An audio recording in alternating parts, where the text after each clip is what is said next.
ఏం జరిగిందమ్మా? ఆ పాపిస్తురాలు వసంత సేన.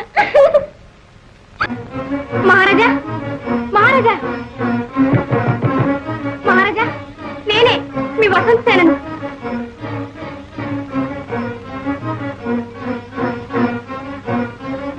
వసంత సేన అంత మాట అన్నదా? మహారాజు అది విని సహించి ఊరుకున్నారా? సత్యశీలుడు కూడా ఆ సమయంలో అక్కడే ఉన్నాడా విజయ? ఆయన ఎదురుగా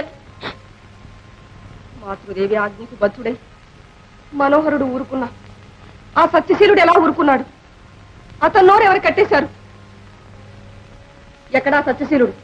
ఇలా రమ్మను, వెంటనే పో.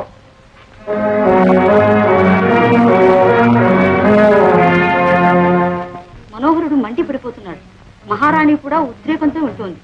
ఆవిడ ఉద్రేకానికి ఏమిలే, అసలు సంగతి చెప్పు. ఏముంది? సత్యశీలుని తక్షణం పిలుచుకురమ్మని సైనాతిని పంపించారు. ఈ సమయంలోనా? అవును, అర్ధరాత్రి వేళ. అంకమ్మ శివారు. అర్ధరాత్రి వేళ సత్యశీలుడు పద్మావతి అంతఃపురానికి విజయం చేస్తున్నాడు. వసంత సేనకు విజయాంబకు జరిగిన వివాదం విచారణ చేస్తుందట. తెలుసు.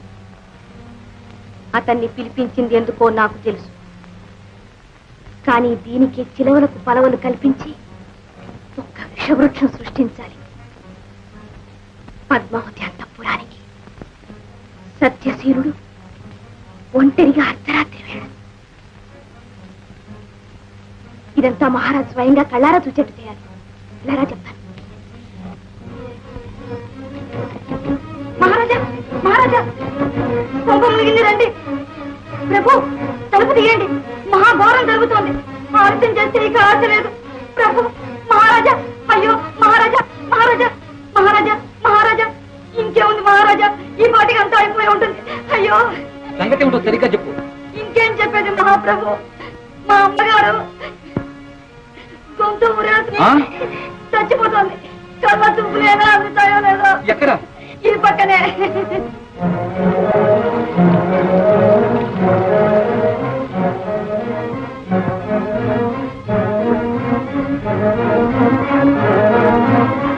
ఓ భగవంతుడా, నన్ను త్వరగా నీలో చేర్చుకో. మహారాజు నమ్మి సముద్రంలో కురిసిన వర్షంలా నా ప్రేమంతా వృధా అయిపోయింది. ఇది నా కర్మ. ఆయన తప్పేమీ లేదు.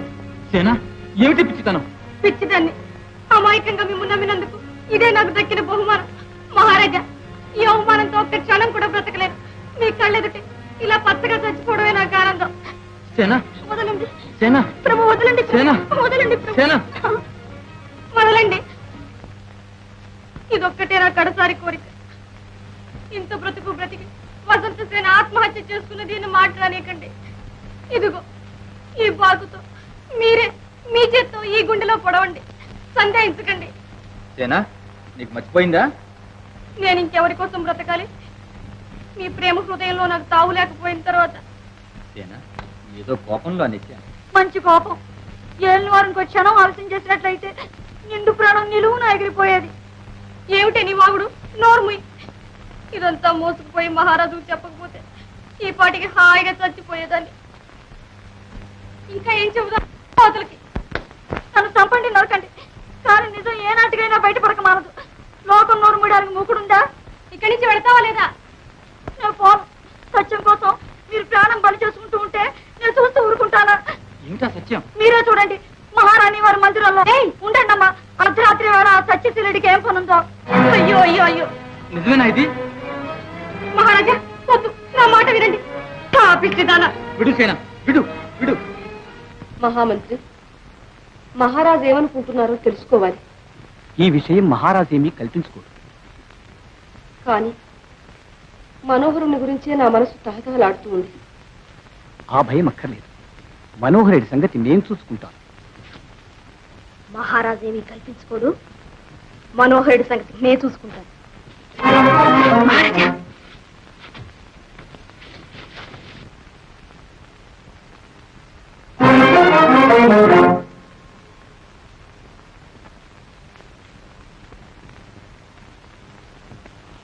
కళంకం కళంకం కళంకం.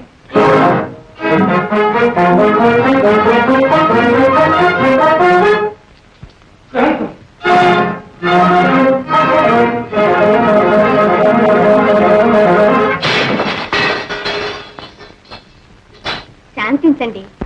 సంక్షోభం కలిగినప్పుడే మనసుకు శాంతిని అలవర్చుకోవాలి. శాంతి? అది చచ్చిపోతేనే నాకు శాంతి. మహారాజా, నేను చెప్పేది కాస్త వినండి. మహారాణి ఇంకా మహారాణి అంటున్నావా దాన్ని? ఎంత నైవంచన! అరుంధతి అనసూయలాగా నటించింది. దీన్ని కాదు, నీవే నీ ఇష్టం వచ్చిన శిక్ష విధించు. దీన్ని ఉప్పు పాత్రలో పాతి పెట్టించిన పాపల్ని ఎక్కడో అక్కడ పాచి పెడతారు. అంత మాత్రం చేత మీ కోపం తీరుతుంది. కానీ నాకు జరిగిన అవమానం, సేనా వసంతోత్సవంలో నా మీద కత్తి దూశాడే తన తల్లినేమో అన్నానని ఇప్పుడేమంటాడు? నన్ను క్షమాపణ కోరతాడా? తప్పకుండా. నిండు దర్బార్లో నిన్ను మనోహరుడు క్షమాపణ కోరాలని ఆజ్ఞాపిస్తాను. పద్మావతిని పాతాళ గృహంలో బంధిస్తాను.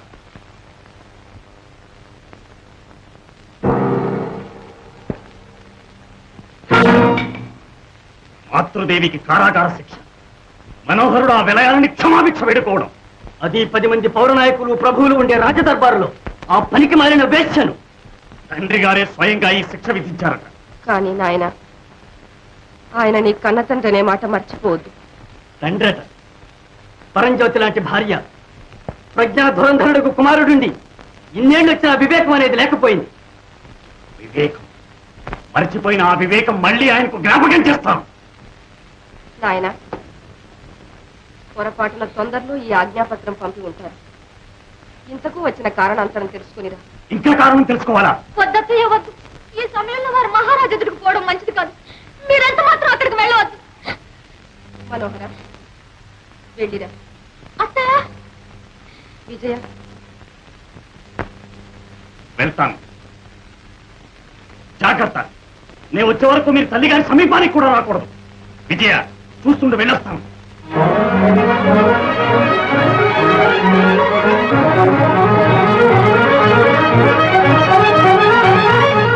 తుఫాను, మహారాజా, ప్రళయ భయంకరమైన తుఫాను. నగరం నిలువున సర్వనాశనం అయిపోతుంది. రాజప్రియ, ముందు వెనుక ఆలోచించకుండా మీరు వేసిన శిక్షావిధి ఫలితం ఈ తుఫాను. ఆకలి కొన్న సింహంలో వస్తున్నాడు మనోహరుడు. అగ్నిపర్వతం నిప్పులు జరుగుతుంది. మహారాజా, మీ ఆజ్ఞను ఉపసంహరించుకోండి, లేదా దర్బారంతా దట్టబడం అయిపోతుంది. మరేం భయం లేదు. మనోహరుణ్ణి సంఖ్యలతో బంధించి తీసుకురండి.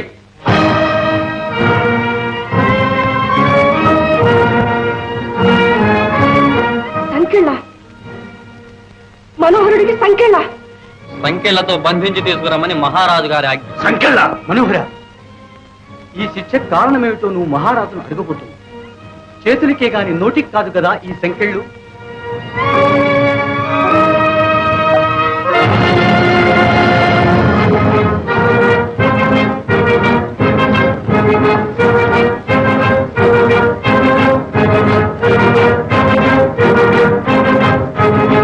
మనోహర, మేము ఇలా ఎందుకు పిలిపించామో నీకు తెలుసా? పిలిపించడం కాదు మహారాజా, సంఖ్యలతో కట్టి నన్ను ఇక్కడ కీర్తించారు. అవును, ఇది మా ఆజ్ఞ. హ్మ్. ఇది ఆజ్ఞ కాదు, మీ ఆనందం. కన్న కొడుకును, కనక మాణిక్యమానని కన్నుల్లో పెట్టుకు లభించిన కొడుకును, చోళ వీరాంకురమని స్వర్ణడోలికల్లో నుంచి ముద్దాడిన కొడుకును, కులానికి మణిపూస, కన్నులకు వెన్నెల రేడు, వంశోద్ధారకుడు, వజ్రాల గని, ఆంధ్ర వీరకేసరి అని అల్లారు ముద్దుగా పిలిచిన ఆ నోరేనా ఈ ఆజ్ఞ విధించింది. అపరంజి కంకణాలకు బదులు ఈ అరదండాలతో నిండు కులువుకు నీ కొడుకును రప్పించడం ఆజ్ఞ కాదు, మీ ఆనందం. ఇది న్యాయస్థానం. నువ్వు అపరాధివి. తండ్రి కొడుకునే సంబంధం ఇక్కడ లేదు. మహారాజా, నేను ఒక సామాన్య పౌరుడిలా అడుగుతున్నాను. ఏమిటి నా అపరాధం? నేను ఎవరికి ఏం ద్రోహం చేశాను? హంతకున్నా, విప్లవకారినా? ఏమిటి నా నేరం? మహారాజా, మాట్లాడరే. ఇదిగో ఈ వీర నాయకులను అడగండి, ప్రజాప్రాతినిధ్యం వహించిన ఈ దేశ నాయకులను అడగండి. నా నేరం నిరూపించండి. యువరాజు నేరం నిరూపించాలి. ఇందులో మీకేం జోక్యం లేదు. ఇందులో ప్రజలకి జోక్యమే లేకపోతే ఇంత రాద్ధాంతం ఈ నిండు దర్బారులో ఎందుకు జరగాలి? రాజకుటుంబంలో జరిగిన కల్లోలాన్ని రచ్చకిప్పించడం మీకేం గౌరవమా? చోళవంశ చరిత్రకి ఇదొక ప్రతిష్ట. చాలు. వసంతోత్సవంలో సేనాదేవికి నువ్వు చేసిన అవమానానికి ముందు ఆమెను క్షమాపణ వేడుకో. క్షమాపణ? ఈ కులటను క్షమాపణ? మనోహర, రాజ తిరస్కారానికి శిక్ష ఏమిటో నీకు తెలుసా?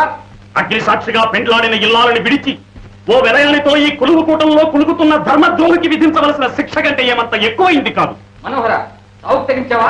మహారాజా, ఈ అవమానంతో జీవించడం కంటే మనకి చావే మేలు. ఈ కుతర్కంతో నా కోపాన్ని రెచ్చగొట్టవద్దు. వెంటనే సేనాదేవుని క్షమాపణ కోరు. ఇది ప్రభు ఆజ్ఞ. ప్రభువాజ్ఞ కాదు. ధర్మ విద్రోహం జరిగినప్పుడు దేవుణ్ణి ఆతర్కించక మానరు. మహా ఇల్లాలైన తల్లికి కారాగార శిక్ష విధించిన తండ్రి దుర్మోహాన్ని ఏ కొడుకు ఉపేక్షించి ఊరుకుంటాడు? నువ్వు క్షమాపణ కోరుతావా లేదా? మనోహరుడు, ఈ కులటను క్షమాపణ. అవును, ఈ క్షణమే. క్షణం దాకా ఎందుకు, ఒక్క అరక్షణం చాలు. కానీ ఎవరినో తెలుసునా? స్వర్గం నుండి దిగొచ్చిన అప్సరసాని ఎవరిని నీవు ఆరాధిస్తున్నావో, వసంత కోకిల వజ్రాల బొమ్మని ఎవరిని నెత్తినెక్కించుకుని ఊరేగుతున్నావో, కాలకోట విషం కక్కే దాని నాలికలు చీలికలు చేసి అడ్డవచ్చిన నీ పరివారాన్ని నరికేసి వర్షిస్తున్న రక్తధారలతో నా మాతృదేవి పాదాలను అభిషేకించి ఆమెను, నా తల్లిని క్షమాపణ కోరతాను. నిర్వర్తించమన్నారా? ఇలా మీ ఆజ్ఞ నిర్వర్తించమన్నారా? భయపడుతున్నావా? పాపం, పురుషోత్తముడు యుద్ధరంగంలో పులి, కత్తి చూస్తే శత్రు చేయం గరగలలాడిపోయేది. అలాంటి మహావీరుడు ఈ మాయనాడి వల్ల పడి పిట్టలా గిసగిసలాడిపోతున్నాడు. నా నోరు మూస్తే లోకం నోరు మూస్తావా? ఊరు నాడు ఏకమై ఘోషిస్తోంది. అవును, నీవు కులటాపుత్రుడవని ఘోషిస్తూనే ఉంది. ఒకసారి కాదు, 1000 సార్లు అంటాను. నీవు కులటాపుత్రుడవు, కులటాపుత్రుడవు.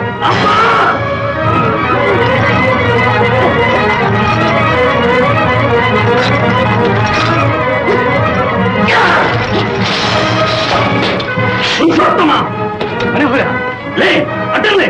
పురుషోత్తమ, నీ మదనోన్మాదంతో మచ్చలేని ఈ చోళ రాజవంశ మాన మర్యాదలన్నీ మంటగలిసిపోయినాయి. నీ కామాంచంలో కాకి ఎవరో, కలహంస ఎవరో కనుక్కోలేకపోతున్నావు. కాలకూట విషాన్ని కమ్మని అమృతం అనుకుని సేవిస్తున్నావు. నా తల్లి ప్రేమ స్వరూపిణి, కారుణ్యమూర్తి. అలాంటి పతివ్రతా శిరోరత్నాన్ని కారుకోతలు కూసిన ఈ చండాలని నీ ఎదుటే గొంతు కోసి పారేస్తాను. ఈ తుట్టె పురుగు విషం తలకెక్కి నీలో జీవం కూడా లేకుండా పోయిందా? ఆగు.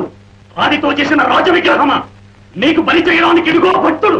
ఈ కరవాలంతో దీని కంఠం నరికి జిల్లున పైకగ చిమ్మే ఆ కవోష్ట రక్తధారలతో నీకు అభిషేకం చేస్తాను. చూడు నీ అందాల రాణిగతి ఏమవుతుందో.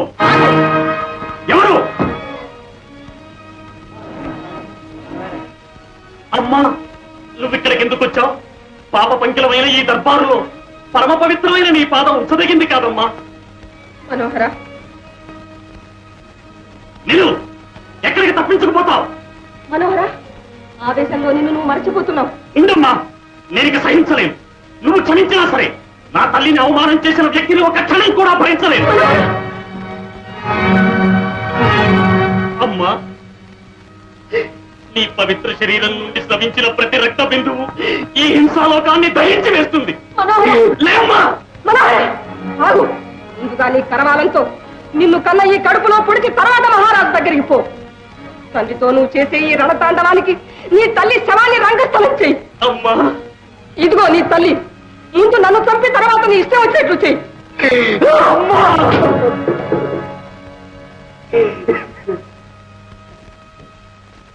అమ్మా, ఇక నేనేం మాట్లాడను. నాకై నేను ఎవరిని చూడనని శపథం చేశాను, వారిని నీ వల్లనే ఇప్పుడు చూడవలసి వచ్చింది. చేసిన ప్రమాణాన్ని పాటించని కొడుకును నిన్ను ఈ నిండు సభలో ప్రతిమాలుకునే భంగపాటు నాకు చాలు.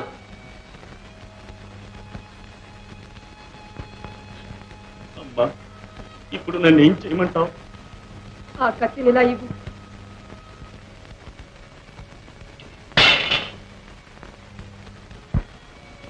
అయితే క్షమాపణ వేడుకోమంటావా?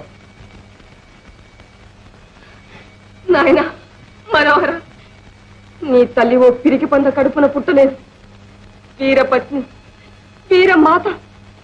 తండ్రి, ఈ క్షమాభిక్ష కంటే మరణమే మేలు. అవును, ఈ క్రూరుడు చావవలసింది. వెంటనే ఇతన్ని ఉరి తీయవలసిందిగా మా ఆజ్ఞ. అమ్మా, ఇప్పటికైనా సెలవియ్యి. నిలువున నరికేస్తాను. ఇంకా సహనమా? అవును, ఇప్పుడే సహనం వహించాలి.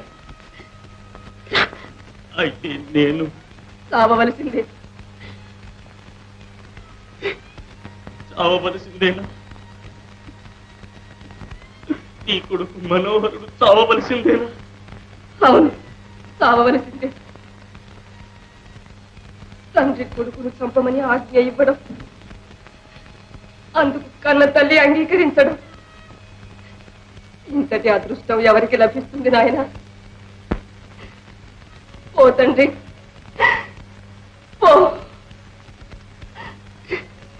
అమ్మా నీవేనా ఇలా చెప్పేది? అవును, నిన్ను నవమాసములు మోసిన కన్న తల్లిని నేనే చెబుతున్నా.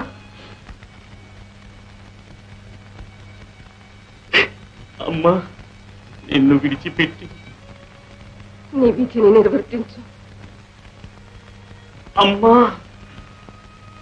అమ్మా